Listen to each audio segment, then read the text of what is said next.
Pois bem, meus irmãos, então hoje nós vamos estudar esse assunto que nós temos estudado nas quintas-feiras e que tem a ver com o Espírito Santo, né? Nós já olhamos a figura, a imagem, ou melhor, a pessoa do Espírito Santo.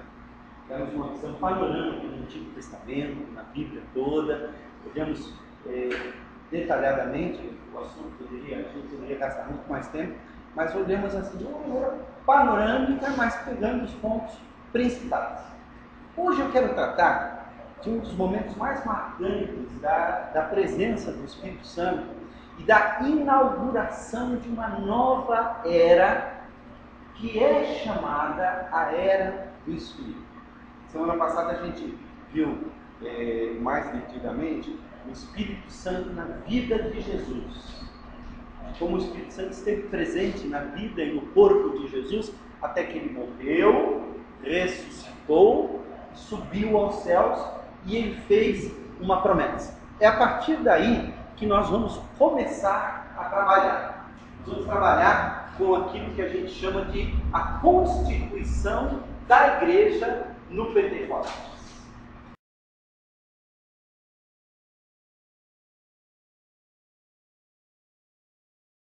Constituição, depois a gente corrige ali, a constituição da igreja no dia do Pentecostes. Porque no dia do Pentecostes, a igreja passou a existir. A igreja passou a ser um organismo vivo. Deixa eu ver. Então vamos lá. E vamos começar a ver os dons espirituais do corpo de Cristo. Hoje talvez não dê tempo de ver esse assunto com calma, mas a gente vai dar algumas dicas e vamos falar de pelo menos um deles, que é o mais polêmico, que é o dom de línguas.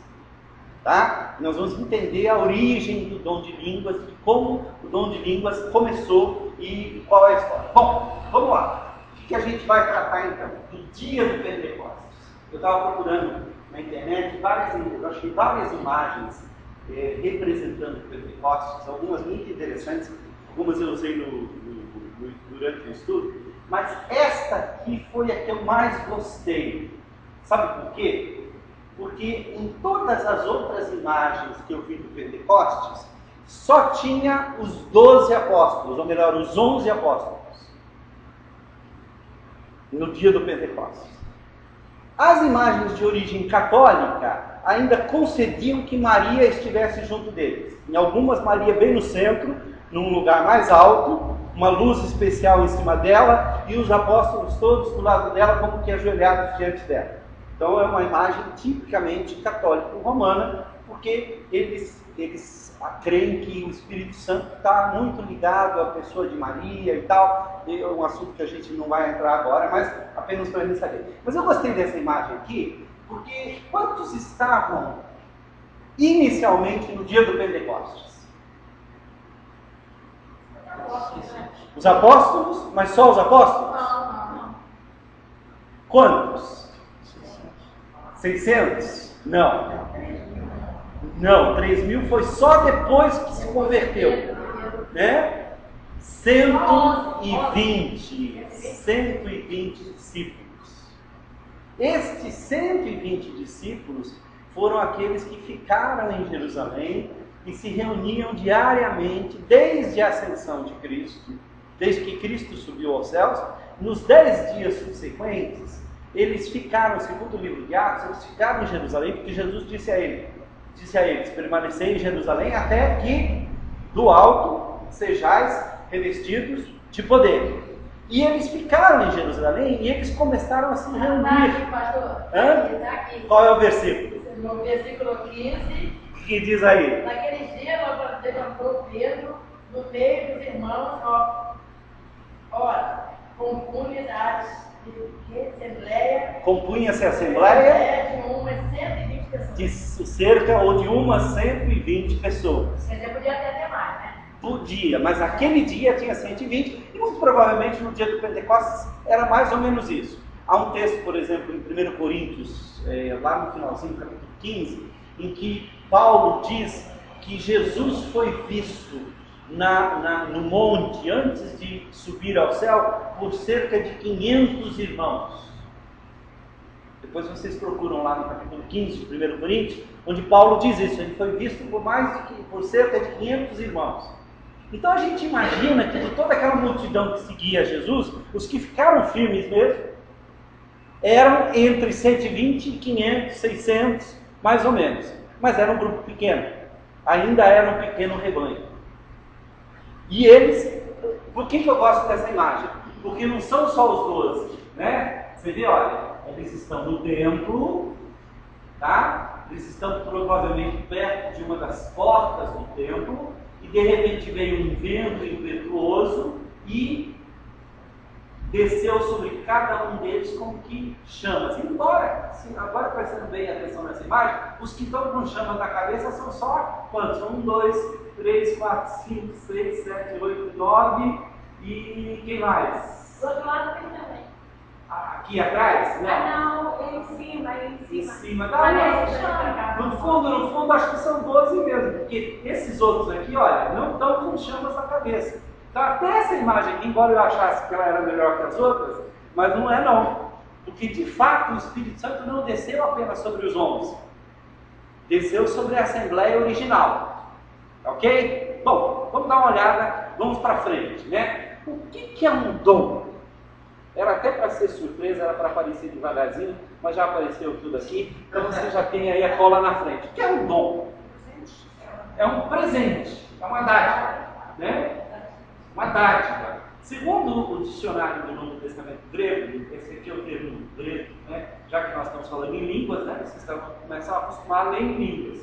Né? Está escrito aqui Dorea. Isso aqui é grego. Você pode falar, puxa, parece grego. E é. Tá? É grego. Em grego, dom é um substantivo feminino. Talvez a melhor tradução fosse dádiva, para manter o feminino, tá? Mas o sentido de dom é presente. Presente. A Bíblia fala constantemente, ou melhor, fala em alguns lugares, sobre o dom do Espírito Santo. O que é o dom do Espírito Santo? Na opinião de vocês, o que é o dom do Espírito Santo? A graça. Eu diria que a graça é a origem do dom. Deus nos dá por causa da sua graça, que é o que move a Deus a nos dar o que nós não merecemos. Então, o dom presente não se cobra, não se exige nada em troca. Se é presente, se é dom, não tem nada em troca que eu possa fazer. Foi importante você falar sobre a graça, porque a graça aí tem a ver com essa questão de dom. Mas o que é o dom do Espírito Santo? Uma vontade de fazer o bem. Uma vontade de fazer bem. Normalmente, o dom do Espírito Santo é confundido com algumas coisas. Vamos dar uma olhada juntos nesse texto aqui? Vamos lá? Atos 2:38. Vamos ler juntos. Respondeu-lhes Pedro: arrependei-vos e cada um de vós seja batizado em nome de Jesus Cristo para a remissão dos vossos pecados e recebereis o dom do Espírito Santo. E esse aqui há uma possibilidade de ser a salvação, né? Esse texto aqui vem logo depois do Pentecostes, e é o final do sermão de Pedro, aqueles cerca de 3.000 e poucas pessoas, e ele que estavam curiosos, o que é isso? O que está acontecendo aqui? O que houve com vocês? Por causa disso, muita gente acha que o dom do Espírito Santo é o falar em línguas. Tá? Mas a Ana levantou aqui uma hipótese de que o dom do Espírito Santo pode ser a salvação também. Vamos ver outro texto. E os fiéis que eram da circuncisão, que vieram com Pedro, admiraram-se, porque também sobre os gentios foi derramado o dom do Espírito Santo. Então notem, o dom é algo que pode ser recebido e é algo que pode ser derramado. Outro texto. Pois se Deus lhes concedeu o mesmo dom que a nós nos outorgou, quando cremos no Senhor Jesus, Quem era eu para que pudesse resistir a Deus? Isso aqui é Pedro tentando se explicar para os outros apóstolos lá, para os líderes da igreja de Jerusalém. Quando ele foi visitar os estrangeiros, os gentios, ele foi visitar e era proibido para um judeu entrar na casa de um estrangeiro. E aí quando ele voltou, os outros apóstolos, os mais antigos lá, os ex-fariseus e tal, alguns ainda continuavam sendo fariseus, né? Mas perguntou: Pedro, que história é essa? Como é que você entra na casa de um gentio? Como é que você batiza toda aquela gente? E aí o argumento de Pedro foi o seguinte: gente, eu fui lá, Deus me obrigou a ir, depois eu vou explicar como é que foi. Eu não queria ir. Ele não falou isso, mas eu estou aqui interpretando Pedro. Né? E quando a gente lê o texto ali, a impressão é essa: gente, eu não queria ir.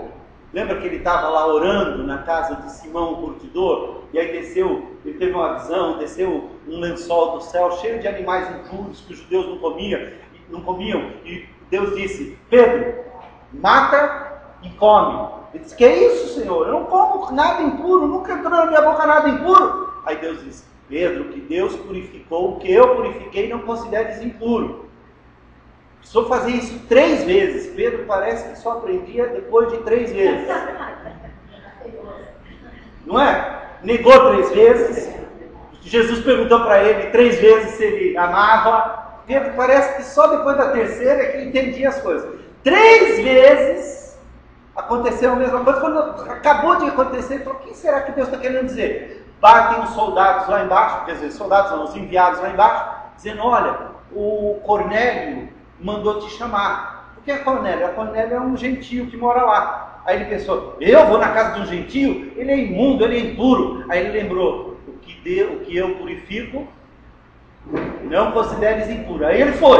Quando ele chega lá, ele fica todo sem graça, porque tem lá uma multidão reunida e tal, e ele chega entrando e fala: olha, vocês sabem muito bem que para um judeu não se permite entrar na casa de um gentio, mas eu estou aqui porque Deus me obrigou, Deus me mandou vir aqui. E aí, o que é? O que vocês querem? Ele nem começou a pregar o evangelho direto.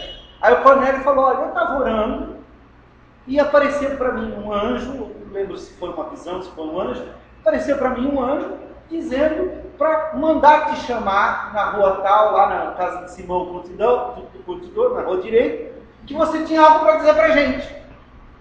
Aí Pedro falou: bom, o que eu tenho para dizer para vocês é que Jesus começou a pregar o evangelho.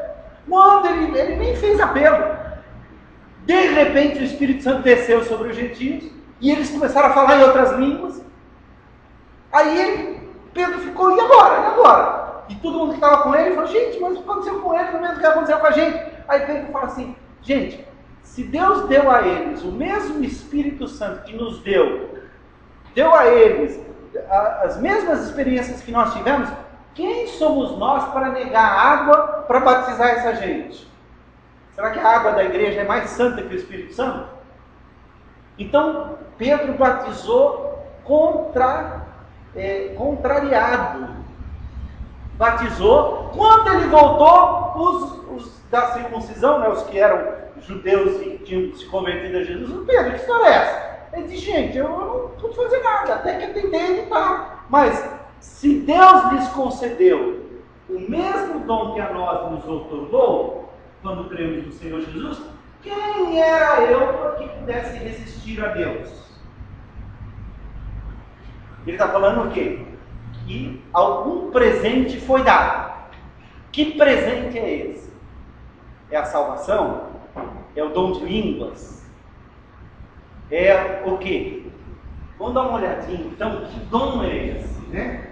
Olha aqui, em João 20, 22 diz assim: e havendo dito isto, soprou sobre eles e disse-lhes: recebei o Espírito Santo. Então, o dom do Espírito Santo é como se eu estivesse dizendo, é o dom que é o Espírito Santo. O dom do Espírito Santo não é necessariamente um dom que o Espírito Santo nos dá. Se bem que pode-se dizer que o Espírito Santo se dá a nós totalmente. Mas é o quê? Um dom que Deus nos dá. Lembra que Jesus subiu ao céu dizendo: olha, eu vos enviarei, eu vos darei. E outro texto, que o próprio Jesus disse, lá em Lucas 11:13, diz assim: vocês, mesmo sendo maus, sabem dar coisas boas aos seus filhos. Quanto mais o Pai que está no céu dará o Espírito Santo aos que lhe pedirem. A palavra dará, que aparece aqui, é o verbo dorel. O que é o verbo dorel em grego? Dar. Acabei de mostrar para vocês. É uma dádiva, é um presente.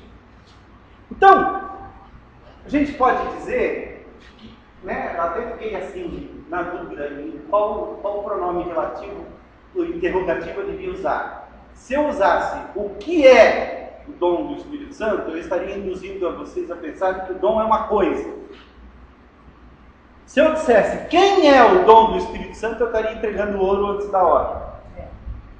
Então eu coloquei, qual é o dom do Espírito Santo? Alguns acham que o dom do Espírito Santo é o falar em línguas. Outros acham que o dom do Espírito Santo é a salvação, porque Deus nos deu o próprio Senhor Jesus Cristo. Mas é de fato. É um dos dons que o Espírito Santo nos dá, um dos dons de Deus para nós. Tá? Esse é o dom de Deus, porque Deus deu, né? De tal maneira Deus amou o mundo que deu o seu Filho. Então, o Filho é um dom, é um presente que Deus nos dá. Mas, na era da igreja, o dom do Espírito Santo é a união com Deus através da presença do Espírito Santo na igreja, unindo o corpo e morando conosco.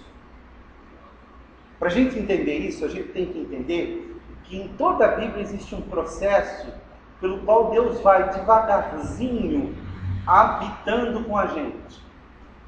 O propósito de Deus é habitar com a gente. Mas como nós nos afastamos dele, ele vem se infiltrando, ele vem intervindo na história humana. E lá no deserto, a primeira coisa que ele fez quando ele reuniu o seu povo, né, quando ele começou a reunir a igreja do Antigo Testamento, lembra que eu falei para vocês sobre a Assembleia do Antigo Testamento, o povo do Antigo Testamento, que é a igreja, o termo usado lá em grego, quando traduziram a Bíblia do hebraico para o grego, é o termo eclésia, igreja, assembleia. Deus reunia a assembleia e era interessante, porque ele mandou pôr 3 tribos do lado ao norte, 3 tribos ao sul, 3 tribos a leste e 3 tribos a oeste. E no centro ficava o quê? O tabernáculo. O tabernáculo. O que é um tabernáculo? É uma cabana. É uma tenda. Tanto é que era chamada de a tenda da congregação. Então, quando a tenda estava pronta, o tabernáculo ficou pronto, aquela fumaça, aqueles raios, aqueles trovões que estavam lá no Monte Sinai, ele se levantou e veio e pousou sobre o Santo dos Santos. E ficou aquela fumaça enorme, formando uma nuvem, que fez sombra para o povo de Deus durante o dia, mas quando ia chegando o fim da tarde, ela começava a se incendiar e fazia luz para o povo durante a noite, e esquentava o deserto. De dia não te molestará o sol, nem de noite a lua. Eu sou tua sombra à tua direita. Guardarei a tua entrada e a tua saída. Não é isso que diz o Salmo 121? Então, o que queria dizer? Quando as pessoas viam aquela multidão andando no deserto, eles viam quem? Eles viam uma tenda no meio com uma fumaça na frente. E eles diziam, olha que coisa, Deus mora com eles. Deus mora com eles, o Deus deles mora com eles. Armou uma tenda no meio deles.